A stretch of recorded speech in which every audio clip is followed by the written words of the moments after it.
키워드로 알아보는 이슈, 다양한 시각으로 보는 뉴스 읽기. 본격 수다 버라이어티 투데이 잡스 3.0. 3.0. 안녕하세요, 이현경입니다. 네, 안녕하세요, 예. 유씨입니다. 오늘이 14번째 절긴 처서인데요. 네, 처서. 처서를 지나면 목이 입이 삐뚤어진다고 그러잖아요. 입이 어떻게 삐뚤어질까요? 제 생각에는 그냥 죽는다는 말을 그렇게 한 거 아닌가. 아니면 구안화사가 왔거나 너무 추우니까 자는 동안 입 돌아갔지 않았을까. 생물학적으로 모기는 여름 지나면 어떻게 되는 거죠? 죽는 거 아니에요? 그죠, 없어지죠. 그러니까 입이 삐뚤어지면 죽는다는 뜻이라니까요. 아, 그러네요. 근데 제 요즘 생각이에요. 또 집이 너무 덥다 보니까 네. 한겨울에도 모기가 계속 살아있다고 얘기를 제일 하잖아요. 놀라운 게 엘리베이터 타는데 모기가 손잡이에 앉아있을 때.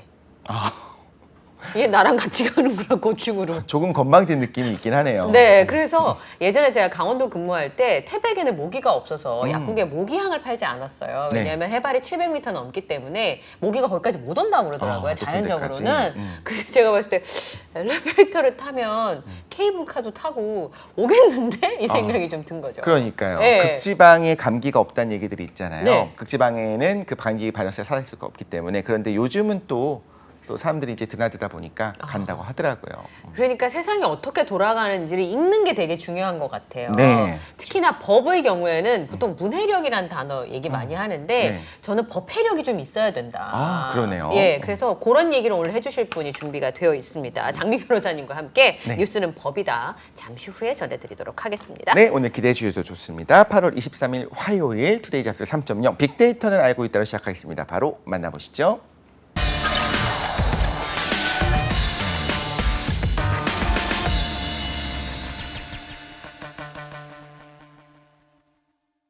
네, 따끈따끈한 소식을 파헤쳐보는 얼리버드 시사 이슈 빅데이터는 알고 있다. 함께 하실까요? 네, 건강을 위해서라면 야식을 먹으려다가도 안 되네, 큰 손실 하면서 이제 안 드실 것 같은 그런 이미지의 소유자시죠. 이데일리의 김성훈 기자님과 오늘도 함께합니다. 어서 오십시오. 네, 안녕하세요.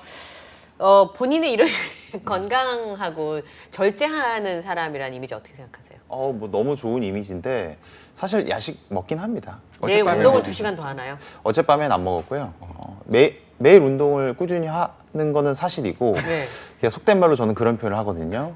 태능 선수촌처럼 운동하고 예. 찌양처럼 먹습니다. 네. 찌양처럼 먹기 쉽지 않아요. 근데 제가 원래 음식 섭취량이 엄청 많은 건 아닌데 그냥 네. 모토 자체가 네. 음식을 또 먹을 때 맛있게 먹고 그거에 또 상응하는 네. 운동을 하자. 이게 네. 보통 굶어서 다이어트를 하시는 분들이 적지 않잖아요. 운동도 안 하고 먹지도 않겠어. 네. 근데 그건 사실은 좀 여러모로 또 플러스가 되는 요인은 없다고 생각을 하거든요. 네. 저 스스로도 건강도 지키고 네. 먹고 싶은 것도 먹고 약간 좀 두 마리 토끼를 잡고 싶은 생각에 네. 근데 진짜 생각하고 격세지감이 느껴지는 게 보통 이렇게 이야기를 하면 찌양처럼 먹는다보다는 성투촌처럼 운동한다는 게 더 어려운 일로 느껴질 것 같은데 네. 확실히 요즘의 세상에서는 그 정도 운동은 왠지 할 수 있을 것 같은데 찌양처럼 먹는 건 불가능할 것 같다는 생각을 하기 시작한 것 같아요. 맞아요. 왜냐하면 김성훈 기자 외모를 봤을 때는 태능 선수촌 가도 뭐 크게 무리가 없어. 지금 겉으로 보기 코치님 같거든요. 약간 아우, 느낌이. 근데 그런가요? 찌양처럼 먹는 거는 그 실제로 되게 자그마한 체구인데 저게 다 먹을 수 있는 건가? 그럼 그 먹으려고 처음에 그 먹방 시작한 거라고. 그러니까 맛있게 먹으려고. 그 말씀하셔서 조금 더 부연을 드리자면 제가 이제 뭐 주말에 사람 없을 때 뭐 제가 운동하는 곳을 가서 운동하고 있으면 이제 저한테 뭐 상담 신청을 하신다던가 그리고 전 직원이 아닙니다. 코치라고 네. 생각해서. 네, 약간 사람은 없는데 저 친구가 왠지 여기에서 일하는 분일 것 네. 같다 이런 오해를 좀 가끔 받기도 합니다. 체대 나오셨을 거라고 오해를 하시는 분들도 가끔 있으시겠네요. 체대는 또 약간 또 다른 범주이기 때문에 근데 이제 제가 그 공간에 네. 같이 숨 쉬고 있으니까 또 오해 아닌 오해를 받는 거예요. 네, 저는 그냥 일반 회원입니다. 예. 네. 김성훈 기자는 사실 약간 물 같아서 담는 그릇에 따라 예, 기자의 역할도 괜찮으시고 제가 그때 그랬잖아요. 형사했으면 되게 잘했을 것 그러니까요. 같다고. 네네. 근데 그런 오해도 가끔 받으신다고 그랬으니까 네. 오늘은 아마 이 시사 이슈를 전해주시는 그 네. 역할을 가장 잘 하시는 그렇죠. 분으로 우리 자, 액체인간 김성훈 기자님과 함께 이야기를 해보도록 하겠습니다. 오늘의 빅데이터 본격적으로 만나봐야죠. 오늘 알아볼 빅데이터 뭐가 있을까요? 네, 세 가지 보여주세요. 환율 100만 명. 오늘은 자살력. 좀 짧게 가나 봐요. 네. 네. 환율 내용을 좀 준비를 해봤습니다. 환율 너무 관련해서 몰랐어요. 요즘 또 관심 너무 많으시잖아요. 그쵸. 왜 관심이 많냐? 환율이 미친 듯이 오르고 있기 때문이죠. 네. 휘발유 값인 줄 알았습니다. 뭐 그러니까요. 거의 그거랑 너무 진배 빨리 없다고 오르죠, 봐도 진짜. 예, 무방합니다. 환율 가격이 22일 기준으로 장중 1,340원을 돌파를 했다가 네. 네. 결국 13.9원이나 오른 1,339.8원에 거래를 마쳤습니다. 오, 네. 오늘 장을 마치면 어떤 추이를 볼지 또 지켜볼 필요가 있긴 한데 그러니까요. 지금 뭐 아주 거침없이 거의 뭐 지붕이 없는 상태로 계속 치솟고 있는데 네. 환율이 처음에는 이제 1,335.5원에 시작을 했었어요.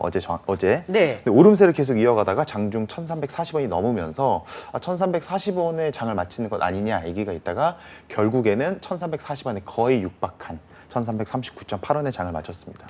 장중 환율이 1,340원을 넘었던 적이 언제였는가 하고 좀 찾아보니까 금융위기 당시인 2009년 4월 29일 날 1,357.5원을 기록한 적이 있었거든요. 아, 그때 네. 이제 뭐 모기지 사태로 인해서 이제 글로벌 경제 위기가 왔었는데 그때 이후로 13년 4개월 만에 처음으로 넘은 수치라고 합니다.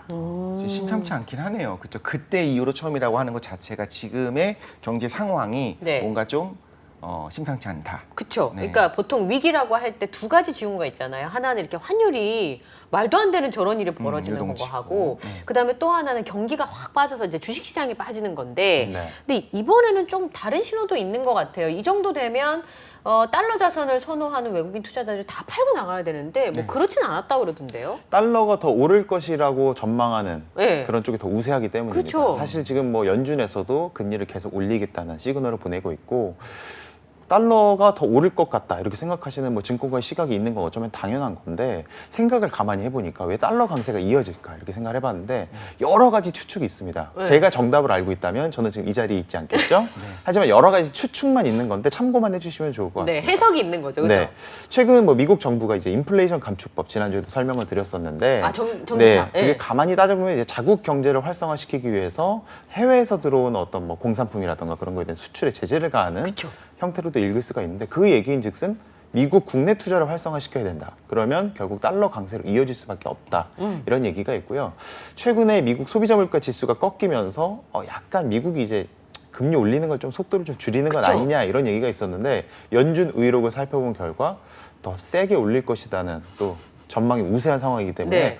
이러면은 또 금리가 더 올라갈 수도 있고 그러면 강달러 상황이 더 유지가 되겠네. 그렇죠. 라고 하니까 지금 상황에서 만족하지 않고 1,400원 정도는 가뿐하게 넘을 것이다. 지금 현재 이런 전망마저 나오고 있기 때문에 네. 아직까지도 이제 뭐 수급 상황이 뭐 그렇게 활발하게 이루어지고 있다 이렇게 보기는 어렵습니다.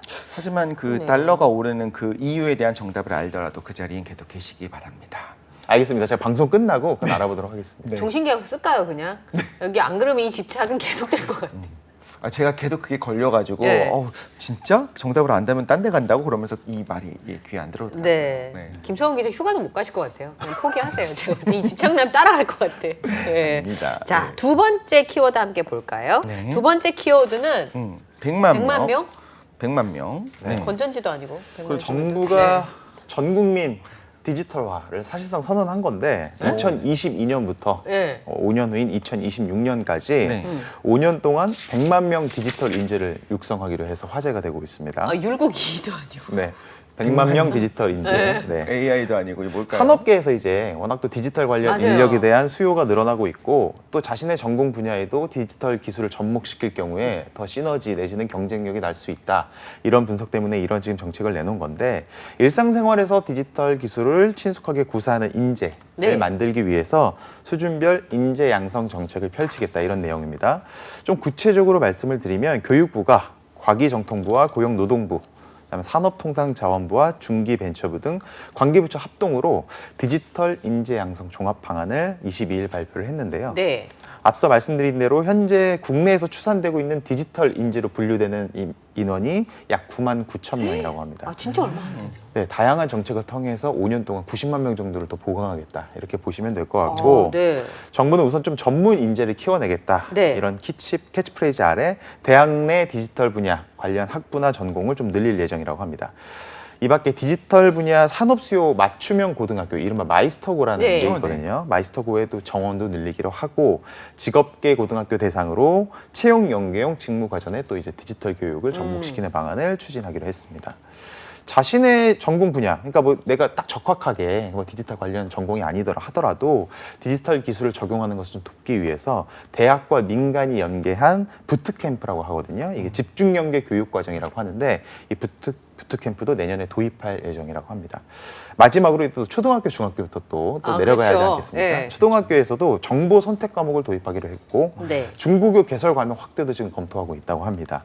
마지막으로 초등학교, 중학교 때 코딩 교육 필수화를 또 점진적으로 검토한다는 입장인데 네. 정보 교육도 수업 시간을 늘린다고 합니다. 기존에는 초등학교가 17시간 정도였는데 네. 34시간으로 늘린다고 하고요.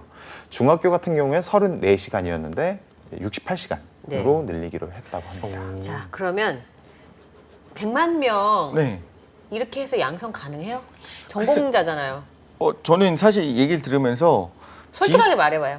디지털 인재가 뭘 말하는 건지 사실 잘 모르겠다는 생각했어요. 왜 그러냐면 반도체 이런 거 일하는 사람 말하는 거잖아요. 그거랑 코딩이라든가 뭐 IT 관련된 AI. 얘기하는데 근데 되게 흥미롭긴 했어요. 이름은 디지털 인재라고 하지만 네. 사실 그 안에 정의 자체가 다른 거죠. 근데 원래는 디지털 인재라는 말을 할 만한 거는 90년대 쓸 만한 단어인 것 같아요. 우선 단어가 아날로그와 잘못됐다, 디지털 인재. 이독 씨가. 아니요, 잘못된 게 아니라 네. 그 내부에 이제 몇 면이 살펴보면 네. 디지털 인재라고 통칭하는 그 정의가 분명히 있을 텐데 그게 사실 여기 드러나 있지는 않으니까 네. 우리가 이제 맥락상 이해는 하겠잖아요. IT 분야에서의 어떤 그런 인재들을 양성하겠다라는 거고 필요하다는 생각이 들긴 하는데 이제 100만 명이라고 딱 잡아서 네. 사람 수를 제한한다든가 혹은 이렇게 어느 정도까지 하겠다라고 네. 하는 것이 의미가 있나에 대해서는 조금 궁금하긴 하네요. 왜요? 왜냐면 우리가 지금 교육을 막 시켜놨어요. 제가 어렸을 때 그때 언어들을 보면 뭐 포트란부터 시작해서 맞아요. 지금 사용되지 않는 여러 가지 언어들이 있었거든요. 그걸 배우는 C 코드 뭐 사람들도 이런 거요? 있었어요. 네네.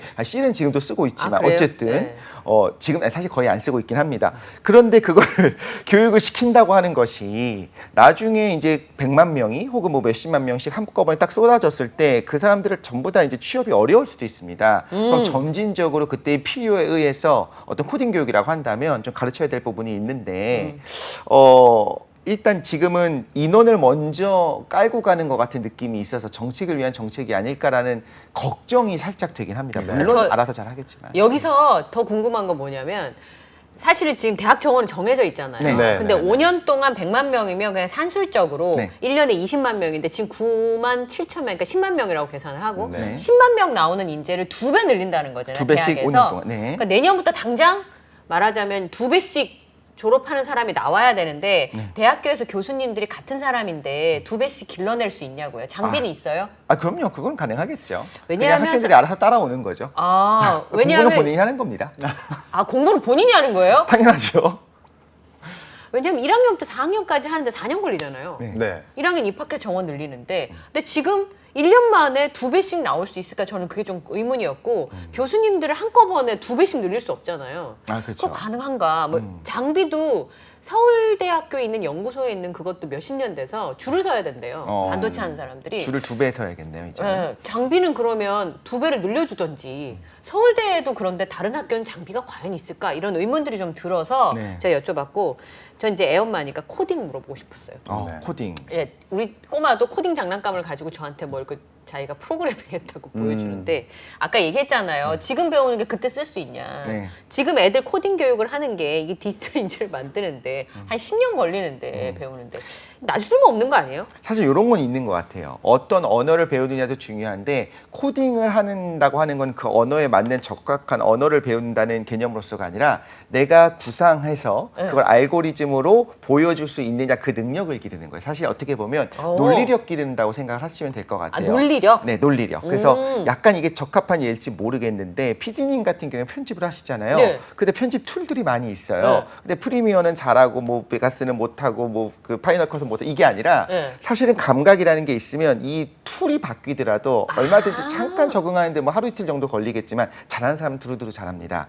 그런 면에서 보면 뭐 예전에 쓰던 그 언어랑 컴퓨터 언어가 다른 언어를 내가 배운다고 했을 때 기본적인 틀이 같잖아요. 네. 어떤 식으로 내 아이디어를 구현시킬 수 있을까 하는 그 블록 다이어그램이 같다고 한다면 그 부분은 가능은 하다라는 생각이 들어서 어린아이들 지금 코딩이라고 하는데 실제로 보면 이게 뭐야? 애들 장난이야? 라는 생각이 들 수도 있어요. 어른이 볼 때는. 근데 얘가 뭘 키워주는 거냐? 이 어린아이들이 자기가 생각한 것들을 구상하고 알고리즘을 짤 수 있는 그 논리적인 능력을 기른다고 본다면 저는 의미는 있는 것 같아요. 근데 말씀하신 것처럼 인력이 되느냐 말씀하셨잖아요. 네. 대학보다 더 어려운 거는 사실 17시간, 34시간으로 34시간을 68시간으로 늘리는 거는 이거는 교과 과정이 바뀌는 거고 현재 맞습니다. 그 선생님들이 훨씬 더 어려워질 수가 있습니다. 아니 17시간을 34시간 맞가는 게 이게 월이에요? 주예요? 1년에 그렇게 공부를 한다는 건지.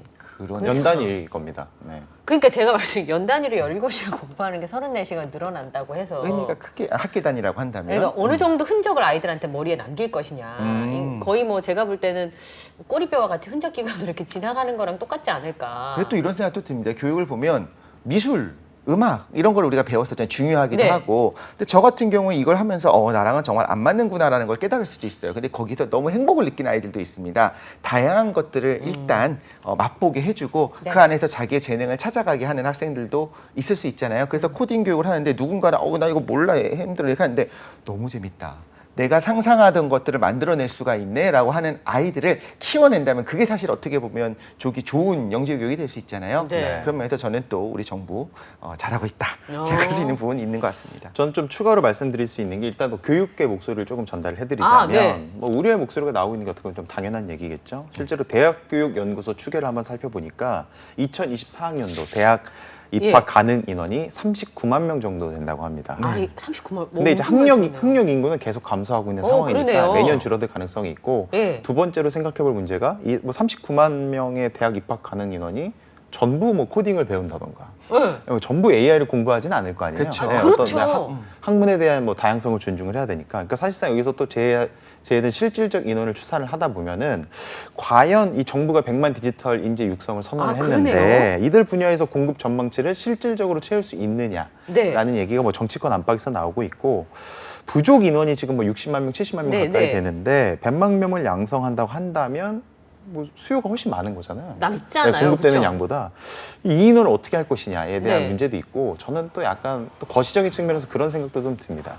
뭐 디지털 인재 하는데 그럼 아날로그 인재는 좋지 않은 건가? 저처럼 문과 나온 네, 사람. 뭐 예를 들어서 뭐 문학을 좋아한다던가 어문학을 좋아하는 친구들이 있을 수 있고 네. 잠깐 다른 예를 설명드리자면 저와 전혀 다른 분야에 있는 분이었기 때문에 굉장히 인상 깊었던 게 저는 이제 뭐 예를 들어서 서양 미술학이라던가 동양 미술학에 대한 조예가 전혀 없는 사람인데 도슨트 하시는 분을 만났는데 그분이 하시는 얘기를 들으니까 그 직업에 대한 뭐 어떤 다양성 그리고 값어치를 저도 모르게 존중하게 되더라고요. 근데 만약에 그분은 또 코딩을 모르실 수도 있죠. 그렇죠. 이제 뭐 정부의 100만 디지털 인재 육성의 어떤 정책 아래 봤을 때는 부합하지 않는 인물일 수도 있는데 우리 사회가 너무 어떤 트렌드 내지는 어떤 그 경향에 그쵸. 약간 좀 왔다 갔다 의존하는 하는 거 아니야. 경향도 없지 않아 있지 않을까라는 네. 좀 생각도 해봤습니다. 그러게요. 어제 갑자기 생각난 건데 어제 심심한 사과 때문에 난리 났잖아요. 네. 문해령 얘기하면서 네. 그러니까 심심하다는 단어의 뜻을 잘못 이해를 해서 누리꾼들이 그 사과문이 적절하지 않다. 이거 심심한 거 아닙니까? 아우 심심해 이거 아닙니까? 간절하다는 뜻이잖아요. 그래서 옛날에 사흘 나왔을 때 4일인 줄 알고 네? 그 연휴가 사흘이라고 아, 얘기하는데 네네. 누리꾼들이 그게 3일이 아니라 4일이라고 얘기를 해서 왜 4일이지? 그래서 심지어 숫자 4를 씁니다. 사흘이라고 씁니다. 저 되게 놀랬던 건 병역이 군대 가는 게 아니라 질병 이름인 줄 아는 친구들도 있대요. 역병. 예. 그래서 이런 부분들에 대한 교육도 아까 지금 김성훈 기자 얘기하시는 근데 전부 다 그럴듯한데요, 저는. 그러니까요. 그런데 어쨌든 의사소통은 돼야 되잖아요. 그러니까 무대력 교육도 하고 디지털 교육도 하고 골고루 잘 먹고 선택은 마지막에 하는 거. 그러므로 학생들을 7시부터 저녁 7시까지 가둬놓고 교육을 시켜야 됩니다.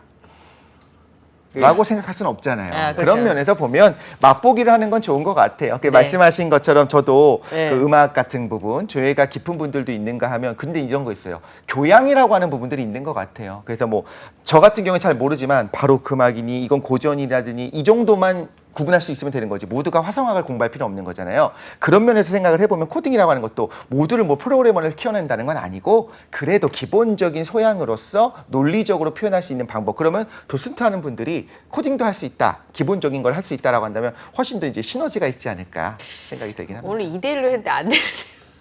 끝까지 코딩 고익이 필요하다. 알겠습니다. 네. 제가 못하기 때문에 애들이 했으면 좋겠습니다. 아, 네. 어쨌든 디지털 인재를 양성하는 건 굉장히 좋은데 방법론에 대해서 그렇죠.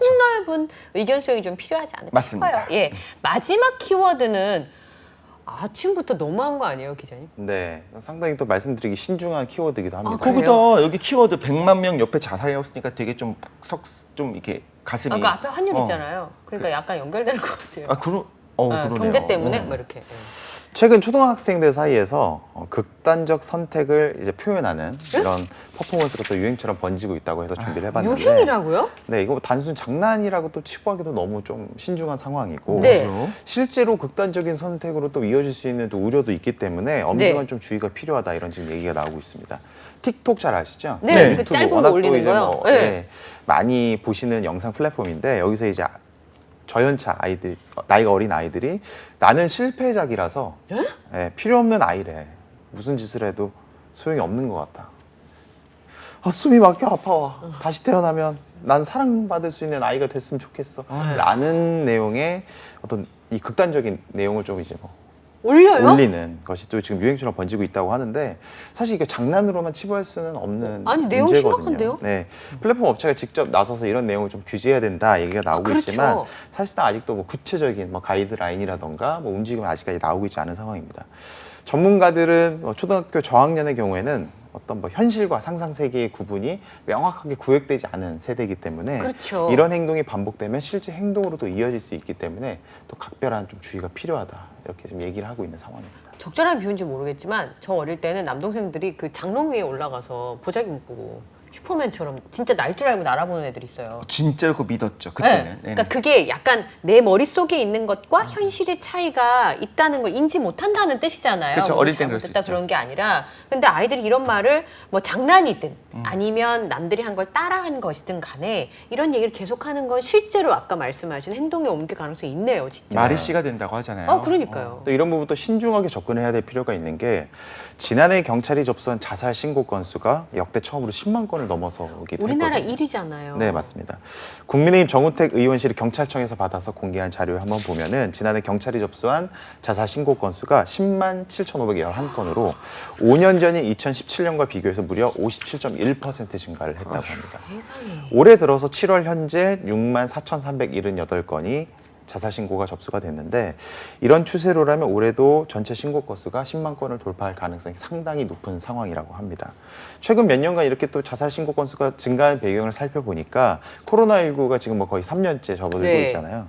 수입 감소 등 경제적 어려움이 좀 가장 크게 원인으로 좀 지목이 되고 있는 상황인데 보건복지부가 발표한 2021 심리부검 면담 결과 보고서라는 걸 한번 보면은 지난해 극단적 선택으로 숨진 사망자 가운데 약 57.3%가 네. 사망 전까지 경제 상황으로 인한 스트레스를 토로했다. 이런 또 내용도 있습니다.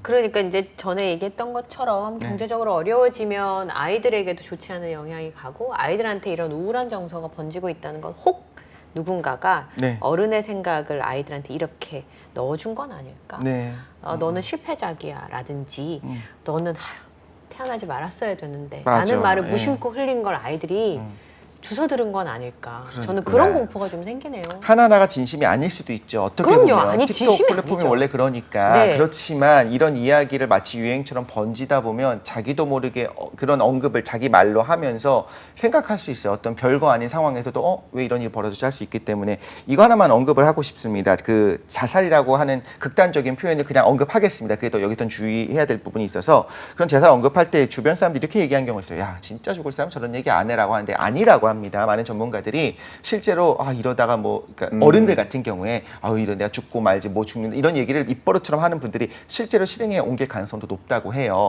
뭐 술을 마신다든가 여러 가지 상황들이 있을 때 그 말은 무슨 뜻이냐면 의식 가운데서 그 극단적 선택 자체가 하나의 옵션으로 자리 잡기 시작하는 거예요. 생각 자체를 하기 시작하니까. 그러니까 말이 참 중요한 거예요. 그렇죠? 그런 면에서 볼 때 우리 정말 사랑받아야 되는 아이들이 이런 맞아요. 표현을 하는 거는 정말 좀 문제다. 또 어른들이 좀 더 잘해야겠다는 생각이 들기도 합니다. 그러니까요. 좀 마음이 무겁긴 한데요. 네. 조금씩 주변 아이들한테 칭찬해 주는 걸로 네, 그죠? 우리가 할 수 있는 일을 좀 해보면 좋을 것 같고요. 지금까지 이데일리 김성훈 기자와 함께했습니다. 고맙습니다. 네, 감사합니다. 네, 저희는 잠시 후 2부 뉴스는 네모다로 돌아오도록 하겠습니다.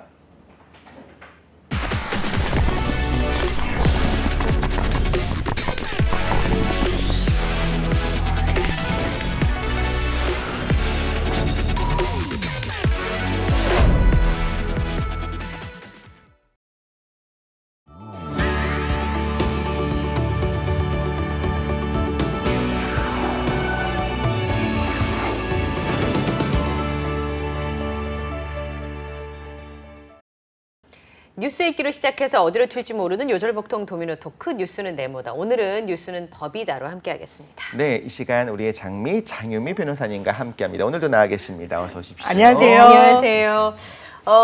그 변호사들이 나오는 드라마에 보면 서류가 진짜 어마어마하죠. 하더라고요. 그리고 예. 손에 골목 끼잖아요. 아, 이거 그것도 이렇게 넘기려고요. 넘기려고 끼는 거라고 침은 하던데. 하지 않고요. 왜 그럴까요? 침하면 왜냐하면 그것도 한계가 침으로 할 수 있는 건 페이지가 좀 한정되어 있는 것 같아요. 그러니까 저희가 기본적으로 해본 경험 형사 같아요. 네. 기록은 몇만 페이지가 되는 거예요. 그러니까 사무실에 가서도 한 이 탁자 정도 되는 한 몇십 미터로 다 기록을 쌓아 놓습니다. 그럼 저희가 판사님들 그냥 사적으로 봐도 이거 다 읽으세요? 라고 하면 사실 인간이 물리적으로 읽을 수 있는 기록이 아니라서 무슨 피해자 신문 조서나 아니면 피해자 진술 조서 같은 건 당연히 꼼꼼히 읽으시지만 뭐 정황 자료 같은 게 편철이 돼 있거나 관련 기사거나 하면 이렇게 사선으로 읽는다는 표현을 맞아요. 하시더라고요. 속독하듯이. 예. 네. 네. 그래서 이게 또 뭐가 문제냐? 민사소송이 있고 형사소송이 있잖아요. 민사소송은 거의 대부분을 전자소송으로 하고 있어요. 네. 이 말인즉슨 이게 디지털 인재가 필요하다. 디지털 인재가 필요한 영역일 수도 있죠. 항상 에러가 많이 나거든요. 전자소송 사이트가. 그런데 민사는 종이로 송달하지 않고 네. 전자로 본인이 그 소송의 유형을 채택하겠다고만 하면 그러니까 변호사 사무실은 다 전자소송으로 하죠. 대리인이 네. 선임돼 있으면. 그러니까 종이를 낭비할 필요가 없는 거예요. 그리고 그게 또 무슨 메리트가 있냐. 원고가 민사소송은 돈을 내야 돼요. 법원에. 네. 근데 이 인지송달료를 한 10% 정도를 깎아줍니다. 전자소송으로 하겠다고 하면. 종이를 안 비싸요, 쓰니까. 근데? 근데 인지송달료가 보통 한 1억 원이 속가다 이러면 한 150만 원, 200만 원 정도고 크네요. 이게 속가가 상당히 크면 법원에 내는 돈만도 수억 원이 될 수가 있어요. 그치 소송 그 금액수가 크면 예, 금액수가 크면.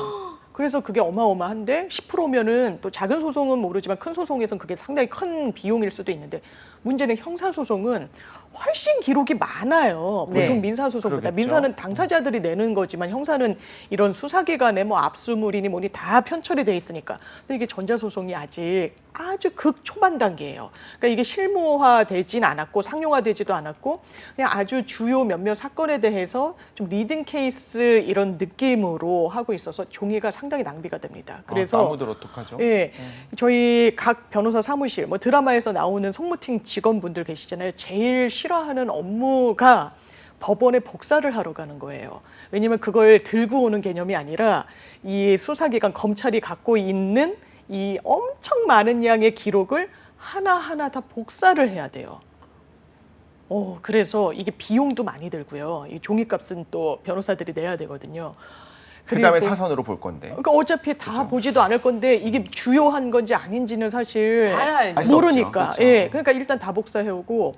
그래서 아주 언론 주목도가 큰 사건, 박근혜 전 대통령 사건. 그러니까 저희 사무실에 계시는 변호사님 한 분이 거기 대리인으로 이제 이름을 올리셔서 수행을 네. 하셨는데 복사만 거의 한 3, 4일, 거의 일주일 가까이 해야 될 정도로 한 분이 계속 가서. 비효율적. 너무 비효율적이죠. 이거는 낭비이기도 하고요. 그렇게 많은 내용들이 사실 이제 중요한 부분들이 있는 거잖아요. 네. 그거를 몇 명의 어떻게 보면 판사님들이 판단을 한다는 것도 뭔가 듣다 보니까 묘하게 그렇죠. 좀 이상한 위화감이 있긴 네, 하네요. 네. 그렇습니다. 저 질문이 몇 가지 생각나는데 네. 해도 돼요?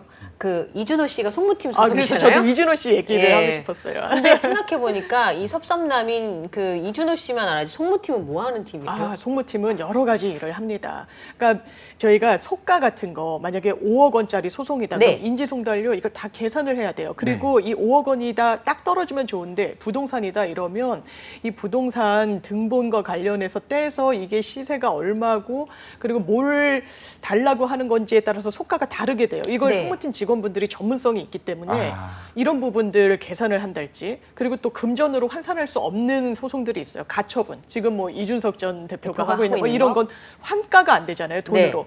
그러면 그런 거는 또 법원에서 얼마짜리 소송으로 규율하고 있는지. 왜냐하면 딱 기준은 있어야 이 소송 비용을 산정해 내니까요.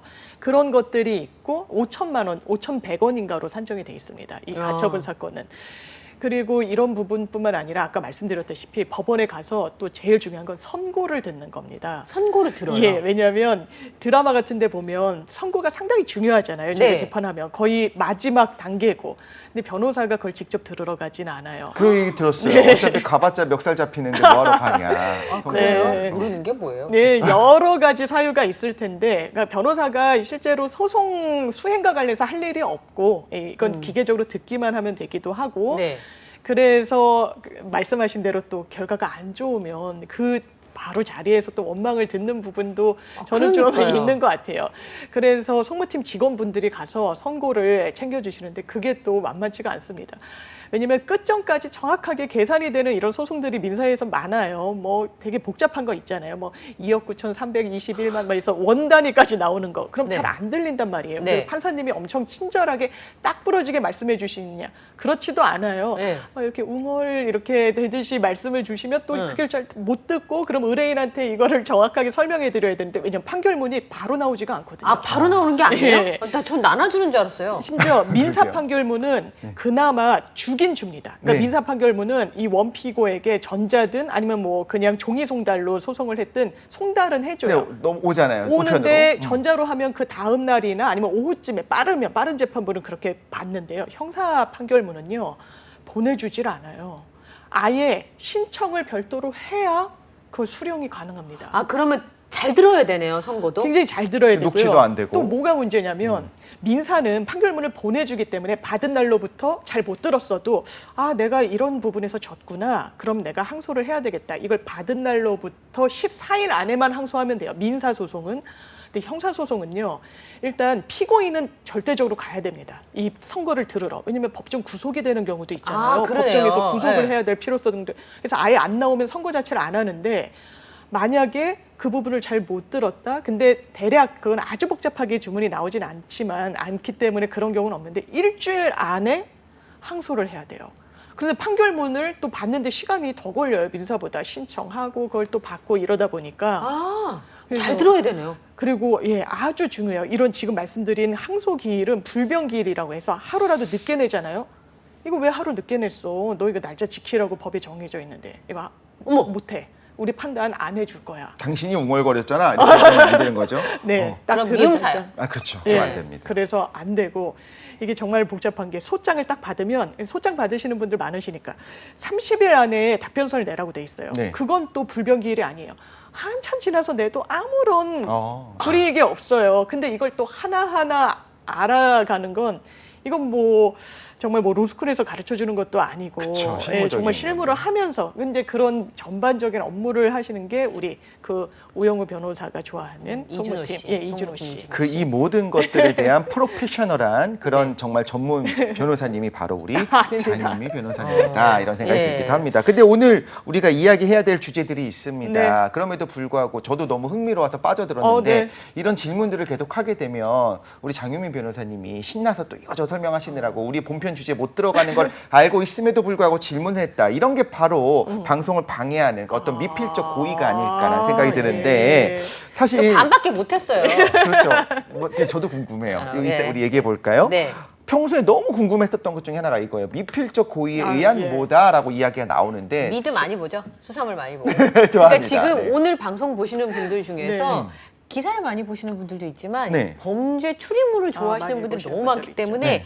아는데 그냥 아는 느낌적인 느낌. 그러니까 느낌으로 그냥 맥락으로 추론만 했던 저런 거죠. 거야, 이렇게? 고의인 건 알겠는데 미필적 무조건 아, 군필적 예. 고의가 있는 건가 잘 모르겠잖아요. 그래서 그냥 고의랑 미필적 고의는 뭐가 다른지 이번에 정확하게 한번 맞습니다. 알아볼 수 있으면 네. 좋겠습니다. 네. 설명을 좀 해주세요. 사례로 말씀을 드리면요. 네. 흉기로 심장 부위를 찌르게 되면 네. 사망할 게 너무 뻔하죠. 명약관화하고 네. 그거는 의도가 있다라고 보이죠. 그럴 때는 살인죄로 보통 처벌을 하는데 이 형법 13조를 보면 고의범만 처벌하도록 돼 있고요. 우리 법 체계는요. 네. 과실범은 특별한 규정이 있는 경우에 처벌을 합니다. 과실까지 형사적으로 처벌하지는 아. 않는 부분이 있고요. 혹시 실수라면 예, 실수이기 네. 때문에. 그리고 고의와 미필적 고의. 일단 고의범의 범죄에 들어가는 것은 맞지만 아까 말씀드렸던 것처럼 너무 사망이 딱 예견되는 그런 상황을 본인이 초래했다. 이건 살인의 고의가 있다라고 보죠. 네. 그런데 미필적 고의는 거기에 미치지는 않는 거예요. 이거 상대방을 죽이려는 의도가 있었나? 라고 고개를 갸웃거리게 되는 케이스들이 실제로 상당히 많아요. 미필적 고의를 사례로 말씀드리는 게 제일 이해하기가 쉬울 거예요. 저희가 교과서, 형법 교과서에 제1로 거론되는 케이스가 하나 있습니다. 굉장히 끔찍한 사건이에요. 이례적인 사건이기도 하고. 왜 그러냐면 한 중학교, 서울에 이 서대문구 마포구 쪽에 있는 중학교였어요. 그 중학교가 자리가 지금은 서부 지원이 들어와 있는데 네. 거기에 체육교사가 있었습니다. 그러면 체육교사면 본인이 아이들을 가르치고 지도하는 위치에 있잖아요. 근데 거기 학생 중에 중학교 학생 중에 소아마비를 앓았던 다리가 좀 불편한 학생이 있었어요.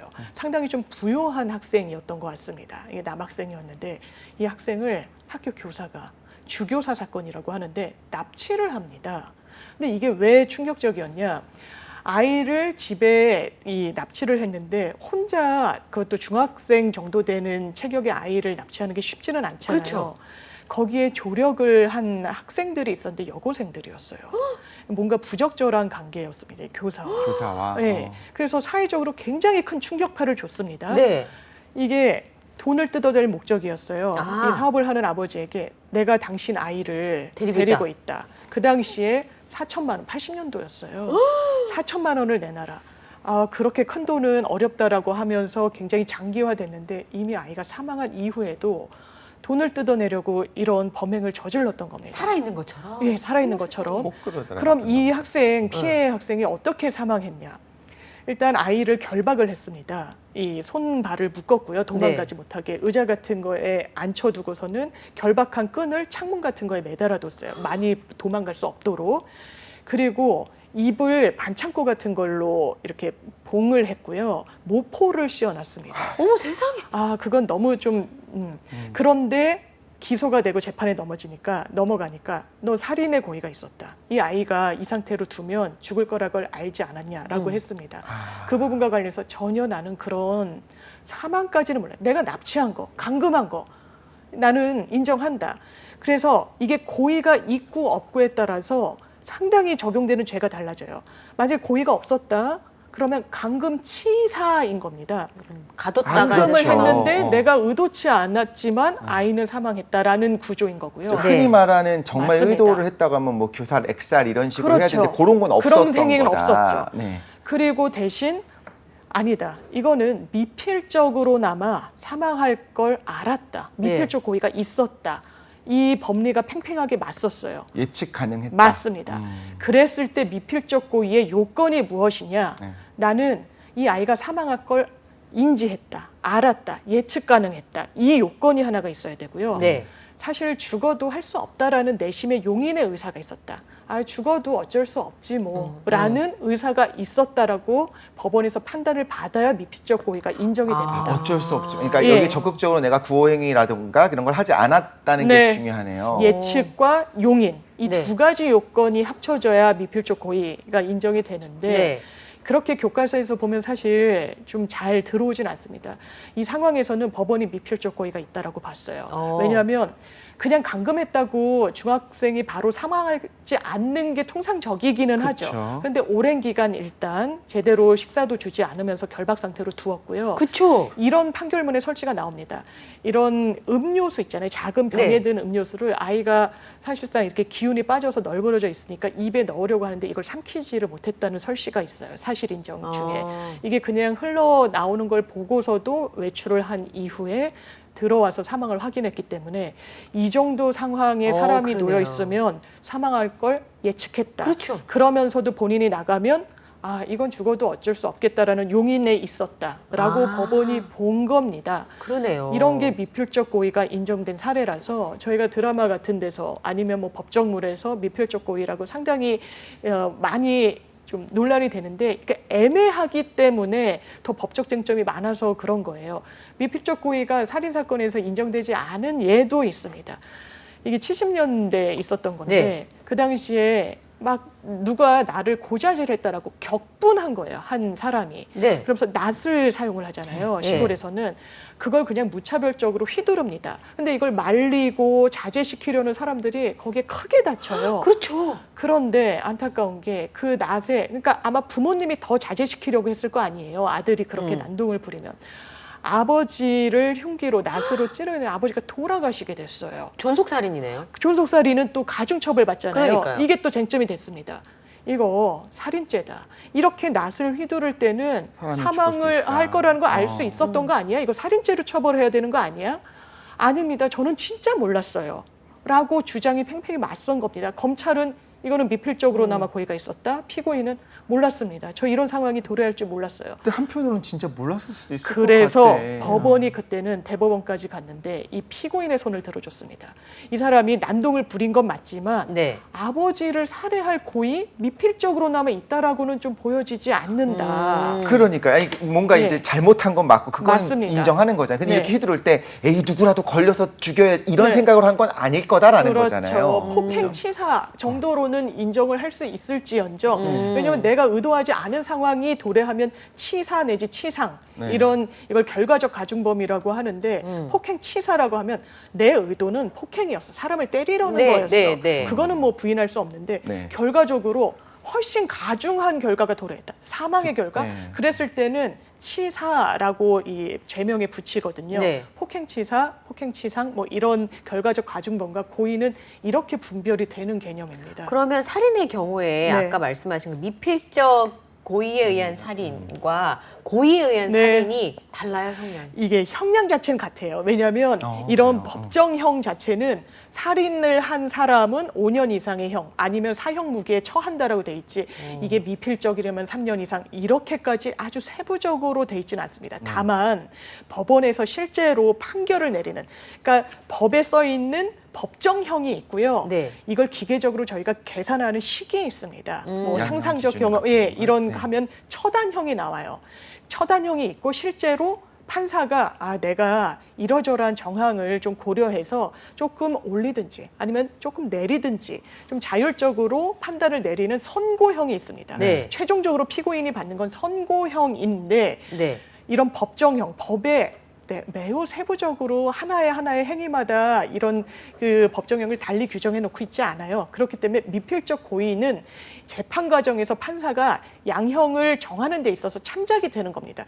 이게 사람을 내가 정말 이 사람을 어떻게 해야 되겠다. 라고 마음 먹고 죽인 마음 거고. 먹고 죽인 거라 이럴 수도 있지 뭐라고 생각을 한 경우랑은 좀 법적 평가는 달라져야 되고 비난 가능성도 좀 정말 고의가 명백한 상황이 훨씬 많거든요. 그쵸. 높거든요. 네, 네. 그래서 이런 부분은 결과적으로는 양형에서 참작이 되겠죠. 그럼 양형에서 감형 기준으로 좀 그렇습니다. 들어갈 수가 있다는 그렇습니다. 거네요. 네. 그러면 살인 미수랑 미필적 고의에 의한 살인이랑 다른 거예요? 그럼 엄청 그렇죠. 차이가 완전히 나겠죠? 다른 거고요. 아까 말씀드렸다시피 이 학생 같은 경우도 그렇고요. 저희가 또 케이스를 말씀드리면요.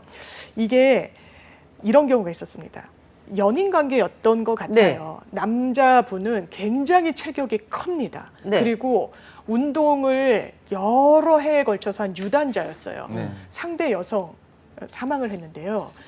굉장히 체구가 작았습니다. 체구차가 컸어요. 이 남성이 여성을 사망에 이르게 했는데 어떻게 했느냐. 언쟁이 있었던 것 같아요. 네. 그런데 뭐 세게 가격을 하거나 이런 행위는 없었습니다. 흉기를 사용하거나 그런 것도 없었어요. 네. 다만 이 울대를 칩니다. 울대를 쳤어요. 네. 그런데 여성이 사망하게 됩니다. 그러니까 그랬을 그거 때 그 운동할 때 이렇게 실제로 무술 그렇죠. 같은 거 탁 치는 거 나오긴 그렇죠. 하잖아요. 그게 맞습니다. 쳤다는 거잖아요. 그런 네. 유단자였어요, 실제로. 아휴. 그러면 이거는 살인 아니야?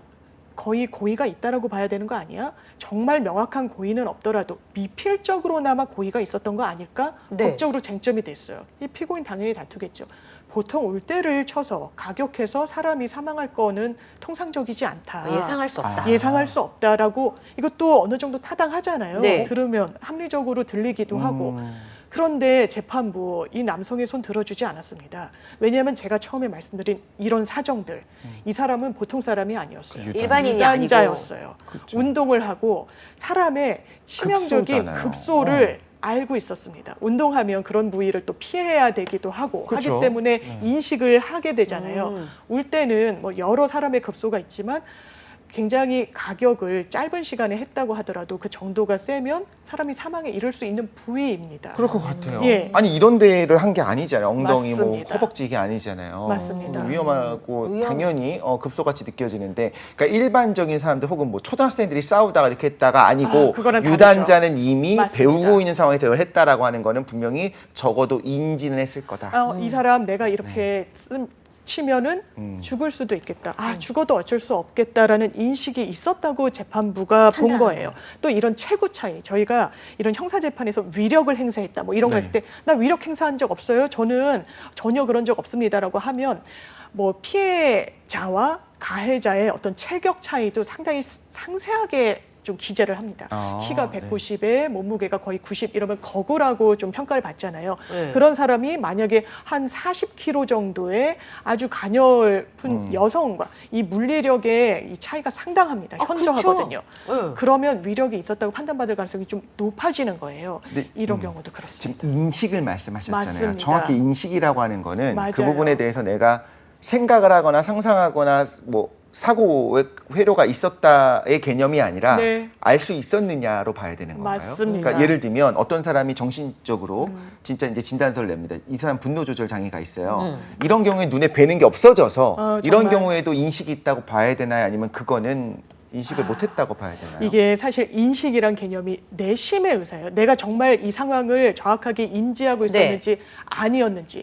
그래서 법률적으로 있는 개념이 심신미약과 심신상실입니다. 네. 네, 완전히 내가 자기 통제조차 못하는 상황에서 저지른 범죄와 그렇지 않은 범죄는 법적 평가가 분명히 달라질 수 달라요. 있죠. 솔직히 달라야죠. 그래서 사실. 심신미약과 상실이란 게 있어요. 정말 조현병이 너무 심하다. 그래서 장기간 입원 가료가 필요하고 네. 일상생활도 안 된다라고 했을 때 아주 일상생활 잘하고 회사 다니고 정확하게 세금 내고 이런 사람이 저지른 범죄와는 좀 달리 평가를 합니다. 근데 의도적으로 이런 부분을 만들어낸다라고 네. 해가지고 문제점이 많았던 건데 그쵸, 음주는. 법적 평가는 분명히 달라야 되는 게 또 맞기도 하고요. 네. 다만 이런 부분과 관련해서 내심의 의사라는 걸 외부적으로 진단하는 게 너무나 어렵습니다. 아니 그러니까 보이지 예. 않는 건데 그거를 재판부에서 여러 가지 정황만으로 맞습니다. 판단하기가 쉽지는 않을 것 같아요. 그래서 정황과 자료와 증거로 판단을 할 수밖에 없습니다. 네. 제가 정말 심신상실입니다. 제가 변호하는 피고인이 정말 그 당시에는 통제 불능이었고 이런 자기 감정과 어떤 의지가 통제가 안 되는 사람입니다. 그 원인은 그러면서 굉장히 오랫동안 이를테면 정신과 치료를 받았달지 정신과 입원을 할 정도였달지 이런 자료들을 내야 되는 거예요. 근데 그런 자료만으로는 또 부족해서 네. 법원에서 선정한 정신감정인을 또 불러서 정신감정 같은 것도 실시를 해서 네. 여러 가지 정황을 좀 맞춰나가는 과정이 형사 재판 과정입니다. 최근에 있었던 사건 하나 볼까요? 네. 인하대학교에서 한 예. 여성이 네. 술이 이제 만취한 상태에서 성폭행을 한 뒤에 건물에서 추락하게 해서 숨지게 한 혐의를 받고 있는 남학생이 있어요.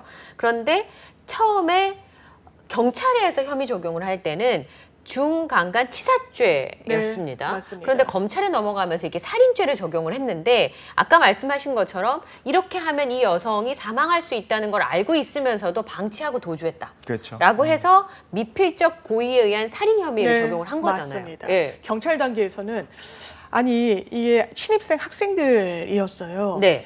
살인의 고의는 없었던 걸로 보입니다. 내가 꼭 이 피해자를 사망하게 하겠다라는 죽여야겠다 이런 생각 의도까지는 아마 없었다고 본 것 같아요. 네. 예, 그리고 실제로 그런 부분이 둘이 뭐 같은 과도 아니었다라고 하고 그때 뭐 계절학기 시험을 끝나고 술자리에서 같이 술을 마신 건 맞지만 같은 수업을 또 들은 것도 아니라고 하고 네. 이런 정황상 교집합이 많지 않다. 그렇다면 뭔가 연결고리도 없는데 거의 살인의 명확한 고의가 있을까? 그 부분은 수사경이 명확히 밝혀줘야 되니까 없다라면 없는 걸로 처리하는 게 맞습니다. 네. 그런데 여러 정황들이 있었던 거예요. 예. 술에 만취한 상태로 한 그 단과대 건물에 올라갑니다. 네. CCTV상 올라가는 것까지는 확인이 찍혔잖아요. 돼요. 그런데 검찰 과정에서 부검을 의뢰를 합니다. 그리고 그 결과를 받아요. 국가수와 또 굉장히 저명한 법의학자한테 회신을 받아본 결과 이 피해자 여학생이 난간 같은 곳에 굉장히 오래 걸터져 있었던 흔적이 드러납니다. 그러니까 눌려있던 자국이 있었던 거죠? 예, 근데 눌려있던 자국이 한 몇 시간이라고 칭할 정도로 좀 장시간 눌려 있었던 것 같아요. 그러니까 어디에 걸쳐져 있었던 거네요, 그렇습니다. 신체가? 그리고 사망에 이르게 된 직접적인 원인은 뭐 술에 취해서가 아니라 낙하했었기 때문이다. 이 아, 그 사고가 충격으로. 예, 그 충격으로 사망을 한 걸로 보이는데 배에는 눌린 흔적이 있다. 그러면 만약에 살인의 고의가 없었다고 이 피해자에게 인정을 해주지 않고 면책을 해주려면 만약에 이 피해자가 술에 취한 상태지만 본인이 뭐 먼저 좀 자발적으로 뛰어내렸다거나 이런 흔적이 있으면은 미필적 고의가 있다라고 보기 어렵겠죠. 그런데 부검을 해봤더니 눌린 흔적은 있지만 이걸 짚은 흔적이 없었던 없는 거예요. 짚으면 최소한의 이 페인트 자국이 남는다라고 묻는데. 합니다. 그러면 어떻게 떨어지게 됐을까? 그리고 2층에서 떨어지게 되면 사망할 수 있는 상황이었는데 네. 이거는 검찰이 수사해서 내린 결론은 아마 떨어뜨렸다라는 밀었다, 겁니다. 혹은. 밀었다. 예. 그 말인 즉슨 내가 이 사람을 밀어서 그것도 상대방이 만취한 상황이면은 떨어졌을 때 사망할 걸 몰랐다? 모르기 어렵죠. 그렇죠. 높은 데서 떨어졌으니까. 그럼 떨어졌을 때 아, 사망해도 어쩔 수 없겠다는 그런 용인의 의사가 있었구나. 그래서 미필적 고의에 의한 이건 살인죄로 처벌을 받아야 된다. 이거는 강간치사가 아니다. 라고 이렇게 결론을 내렸는데 이게 또 왜 그러냐면요. 강간치사와 강간살인이 법정형이 상당히 차이가 많이 납니다. 강간살인이 법정이 엄청 높지 않나요? 사형과 무기만 있나 거의 그 예, 정도입니다. 네. 그래서 이거는 어떤 법정형을 가져가느냐에 따라서 처벌 수위가 완전히 달라지기 때문에요. 그리고 판사는 거기에 그냥 구속을 받는 겁니다. 공소장 이외의 상황을 판사가 판단할 수 없어요. 법리상. 민사소송에서도 당사자들이 주장하는 것 이외에는 판단할 수 없습니다. 이걸 변론주의라고 하거든요. 네. 변론한 것만 판사는 판단해라. 그 말이 맞는지 틀리는지. 예, 공소장에 있는 것만 판단해라. 음. 그렇다면 이 부분 살인죄로 기소가 됐기 때문에 아. 지금 재판이 열리게 됐는데 네. 상당히 쟁점이 또 될 거예요. 피고인 입장에서는 이런 주장하는 것 같습니다. 나도 그 당시에 만취해서 띄엄띄엄 기억이 난다. 난다. 내가 집에 들어온 기억조차 없다라고 이야기를 하고 있고 또 이 사건 중에 핸드폰 같은 거에 많은 자료가 담겨 있다 보니까 포렌식을 하게 되는데 네. 거기에 그 상황을 또 찍은 영상이 들어있었어요. 네. 그러면 딱 떠올리는 생각은 이거 혹시 성폭행을 시도하면서 그걸 찍으려고 했던 거 아니야? 그렇죠. 카메라 등 이용 촬영죄라는 법명이 있으니까요. 그런데 거기에 들어간 영상은 이 두 사람을 피사체로 찍은 영상은 아니었다고 합니다. 이 정황, 이 주변에 이 어떤 그런 환경들만 들어가 있었는데 마음이 아픈 게 이 피해자가 되게 저항하는 듯한 음성 남아있다는 거죠? 예, 남아있다는 건데 다만 이 부분으로 성폭력 특별법으로 처벌하기는 어렵기 때문에 그 부분은 기소가 되지 않았지만 지금 살인죄와 관련해서 고의 여부가 법정에서도 상당히 다퉈질 것 같습니다. 그럼 지금 중요한 게 그래서 기소를 잘해야 된다 이런 얘기 맞습니다. 많이 들었던 것 같아요. 그러면 맞습니다. 이번에 살인죄로 기소를 했고요. 예. 만약에 이 부분에 대해서 증거 불충분으로 예. 만약에 무죄가 나오면 그럼 이번에는 다시 기소하는 게 가능합니까? 안 됩니다. 기소는 한 번 한 거에 대해서는 안 되고 다만 지금 짚어주신 게 정확한 게 기소된 죄명으로 인정을 안 하는데 만약에 법원에서는 고의는 없는데 그래서 강간치사로 인정을 하고 싶다. 그러면 공소장을 변경을 합니다. 아. 공소장을 변경하는 건 근데 뭐 살인죄로 처벌받던 사람을 뭐 횡령죄로 공소장 안 변경 되고. 이렇게 하진 네. 안 되고요. 기초적 사실관계가 동일한 범주 내에서 네. 공소장 변경이 되는데 이런 살인과 이 치사는 공소장 변경이 허용되는 아. 대표적인 상황이라서 만약에 공소유지가 어려울 것 같다. 그럼 예비적 제명으로라도 주의적 제명, 예비적 제명이라는 게 또 있거든요. 네. 네. 주의가 안 되면 예비적 제명으로라도 유죄를 선고해 주십시오, 판사님. 아, 공소장에 가능하군요. 기재하는 겁니다. 네. 그래서 그런 식으로 공소장을 좀 수정하는 기회는 남아 있습니다. 굉장히 네, 그러네요. 그죠. 진짜. 그러다 보니까 그럼 지금 말씀하신 얘기를 들어보면 결국에는 고의 정말 고의였냐 네. 미필적 고의냐가 좀 중요한 쟁점이 될 거잖아요. 네. 그리고 이게 가능하냐 생각할 수 있었냐도 있을 거고 그럼 가해자 입장에서는 어떻게 할 것 같냐면 계속 어떤 상황이든 간에 난 미필적 고의였다라고 그렇게 우길 것 같아요. 고의가 아니라 네. 몰랐다. 나도 몰랐다. 그러면 맞습니다. 첫 번째는 나 몰랐다. 아예 미필적으로나마 고의가 없었다. 네. 아예 네. 예, 그리고 두 번째로는 이건 확정적 고의가 아니라 뭐 미필적으로나마 고의가 있었다고 인정할 수도 있는데 생각은 이게- 했지만 예. 몰랐어요 이렇게. 그런데 아마 지금 이 피의자가 계속해서 항변하고 있는 논리적인 일관성을 보면 부인할 것 같습니다. 내가 미필적 고의나마 있었다는 부분에 대해서는 인정을 하지 않을 것 같습니다. 네. 지금까지 항변 그러면 내용을 이렇게 보면. 미필적 고의를 가해자들이 악용하는 사례도 있어요. 이게 근데 변호사들도 얘기해 줄 것 같아요. 그럴 수 있죠. 그렇게 하라고. 그래서 네? 이런 몰랐다고 경우 하라고. 있습니다. 여러 케이스들이 있는데요. 미필적 고의가 일단 인정된 사례를 말씀드릴게요.